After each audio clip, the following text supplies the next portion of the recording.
Hello and welcome to CFS Abaton. My name is Anastasia.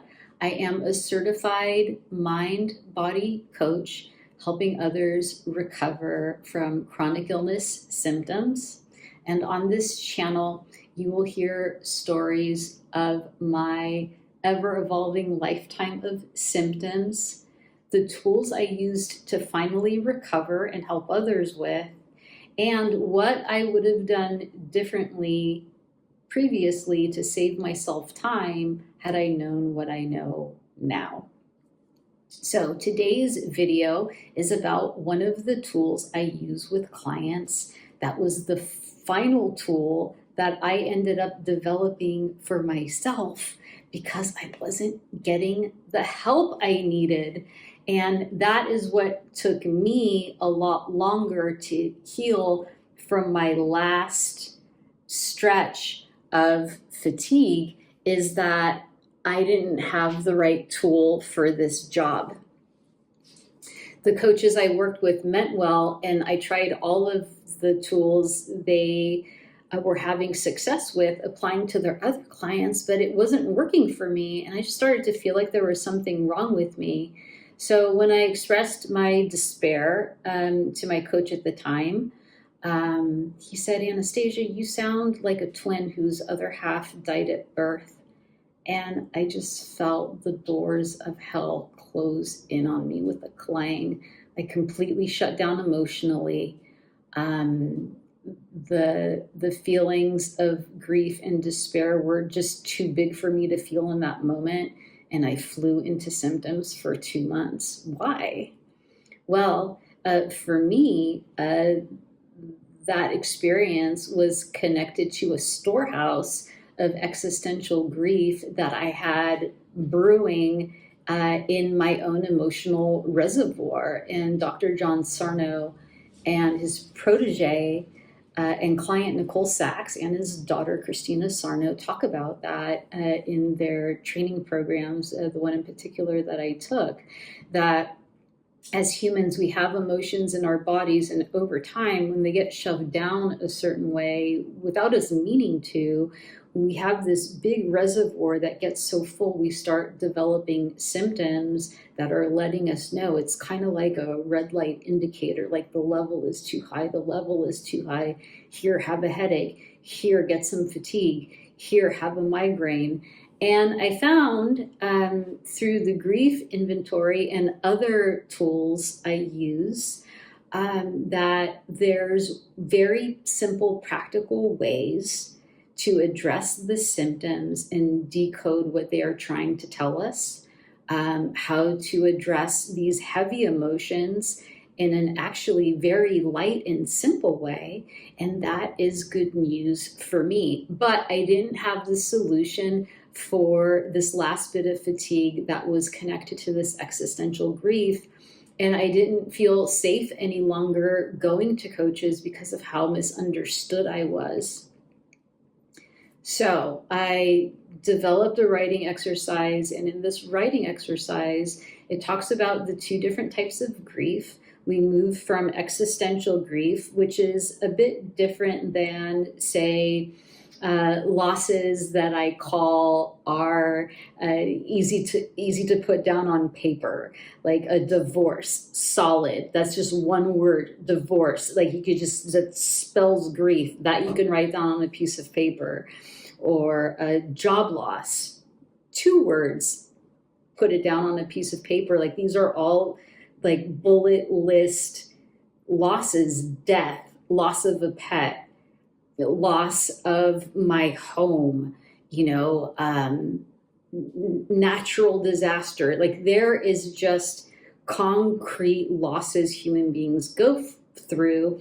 And I have simpler writing exercises for those to handle those in a very practical, accessible way, as well as other emotions like anger, those basic forms of obvious grief and loss, and a few others. But for grief, it needed more attention. And the existential grief is more micro losses that happen over a period of time, years, decades, that aren't as obvious, but create an equal amount of grief and sorrow, maybe even more.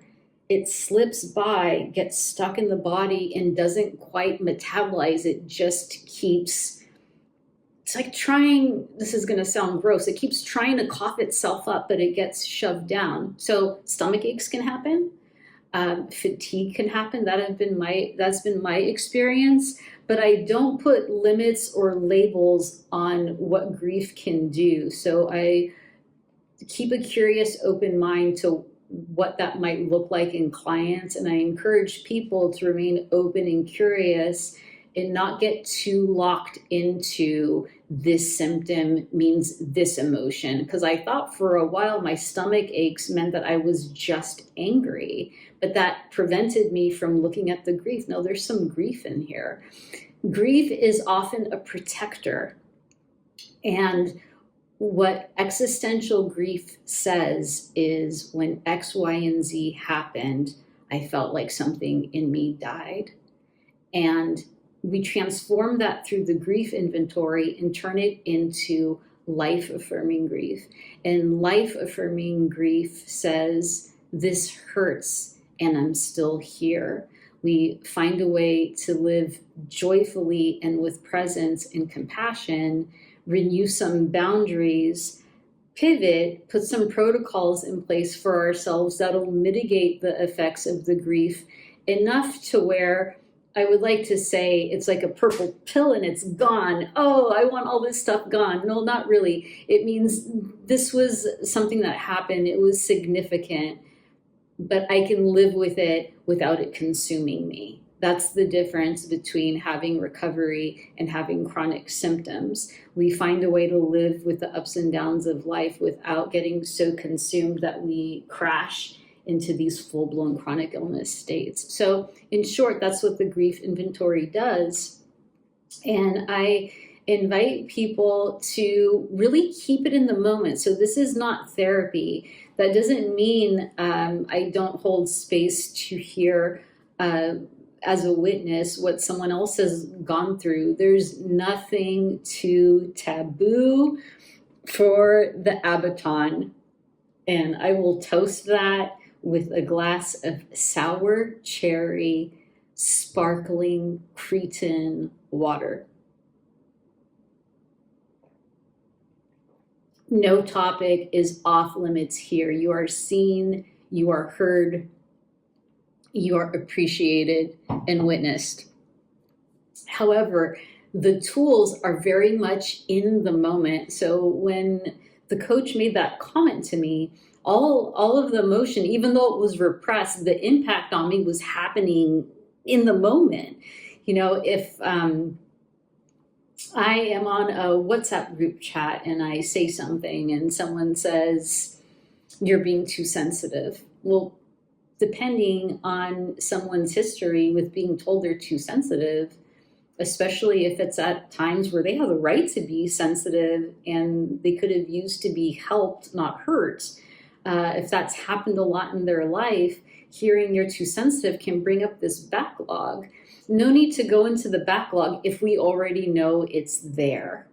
For clients that need a little bit help understanding their emotions and need support even having them in the first place, there's simpler journaling exercises like Journal Speak I give them that I'll make a different video about. So there's a lot of different approaches to use to do this work depending on the person that's in front of me.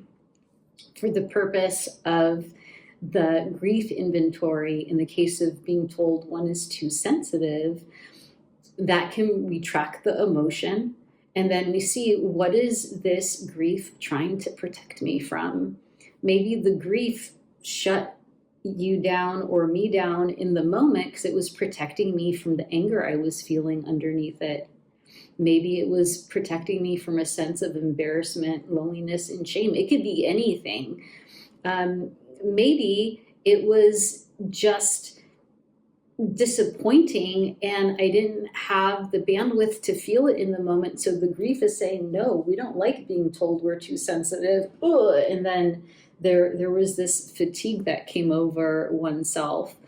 We look at it as a loving witness, and there's a detailed step-by-step process to decode and translate the grief. I won't get into all of it because I feel that would be a disservice, and there's not enough time for me to connect with you properly in this YouTube video. I wish there was, to really create an understanding for you. So I'm saying it in a general way. One key point in the exercise is, what is this grief protecting me from? Another key point is, what is the layered emotional experience underneath this? Because sometimes there's a couple of layers to go through. And curiously, what do we find through those layers? It's like, yeah, there can be some sadness, some grief, and some, sitting with this in my body. But if we pause and look behind the grief, there's often a place of presence and stillness and a message for us of what's needed to contain it. And then we do that. We find the proper container for the grief. That can be through micro releases, through movement, through some breath, through whatever resonates for you. There can be like grounding the feet, putting the hand on the heart and the chest. However, I don't use these somatic tools as a replacement for recognizing the emotion and, putting the boundaries and guardrails in place in your life today to help you contain the emotion and move forward in a new way that is life-affirming with the grief and not collapsing. Existential grief, when we're in it, it's more of a collapse, but we transform the grief, then the symptoms can start to release a bit. And I found that really happened for me. I will attach a link in the description about my playlist about setbacks, because my last big setback was grief induced. And once I had a proper release of that grief, it's just the symptoms never came back. It was a really true, wonderful testimony that finding a proper way to release grief or emotions can be helpful. And in my setbacks, I revisited some of the grief inventory and did some journaling, but there was also a different way for me out of that, where the comment I got from my coach led to really severe fatigue and stomach aches. The more written, detailed structure, practical, loving, compassionate process of the grief inventory helped me completely come out of the fatigue. And those stomach aches at that time did go away, though they reappeared in a setback later. There was just some more excavating to do. So there's not one tool for every job. And I think it's okay to start out with some of the more simple writing exercises. Start out, keep it simple. And we're working with things that are really deep, but we don't have to work with them hard and deep to get a good result. So I like to start with the simple tracking and writing exercises and move on to the deeper ones if the information we're getting from your body is that it might be appropriate, useful, and you're curious to try it. Some people really love journaling, so I use Journal Speak with them, and I will make a video about the other written inventory and Journal Speak. And I just really feel inspired and hopeful that people can find a way to recover, and that there's nothing wrong with you if one approach doesn't work. What does your body feel curious about to try? It can be a simple solution for something that feels deep and really challenging to live with. These chronic symptoms are buggers. So, have you dealt with grief? Are your grief experiences more of the big major ones you put on paper? Do you identify with the idea of existential grief? And what do you think about life-affirming grief? What's your experience and how is all this landing for you? Let me know in the comments. Let everyone know. It'll help someone to hear your story, to hear your experience. Go ahead. This is a space where people can say what they want in the comments. If you healed in a way that was totally different from anything I've ever shared on this channel, let us know. You know, there doesn't have to be one way. The important thing is to find a way. So if you'd like to set up a curiosity call with me to discuss your situation a little bit more, get a feeling if you might like to try some of these tools, the curiosity calls are a half hour. They're free. You can book them on my website, also linked in the description of this video and the bio of CFS Abaton. I will see some of you in the comments, some of you in curiosity calls, and some of you in sessions. I'm rooting for you. We're doing this together. There is a way, and keep that determination alive, that it's worth hanging in there until you find your way. And if I can help in any way, I'm here, I'm available, and it is my life's purpose and complete joy. See you soon.